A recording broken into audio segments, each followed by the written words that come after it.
On December 3, 1943, the legacy of the 1st Special Forces began on a mountaintop in central Italy, where hundreds of soldiers fought the German army in the Battle of Monte la Defensa. This mountain was their first mission.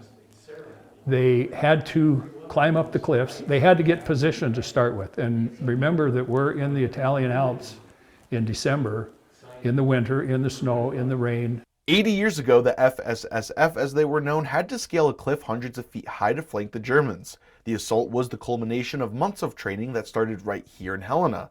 The specialized unit of U.S. and Canadian forces was based at Fort Harrison, specifically because of the surrounding geography. The environment here, the mountains, the snow, the winter, was very similar to what they anticipated the environment to be in Norway. Bill Woon is a relative of one of the men in the all-volunteer unit that succeeded at Monte la Defensa.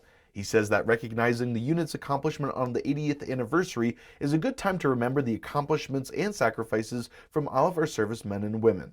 Since 1973, our entire military is volunteer. And so to recognize not only the 1st Special Service Force, but the commitment that our military makes today in the men and women who volunteer to put themselves in harm's way to maintain and preserve what the 1st Special Service Force and that generation gave us. The unit would go on to face some of the toughest battles of the war, earning the nickname the Devil's Brigade. They suffered heavy losses, but their efforts helped clear the way for the Allied forces advancing through Italy. They were all more than willing to step in front of a bullet to save the buddy behind them. And that carried forward, and that measure of that standard that was anticipated that each one of those soldiers had, it carries on today. Reporting in Helena, Ryan Berg, MTN News.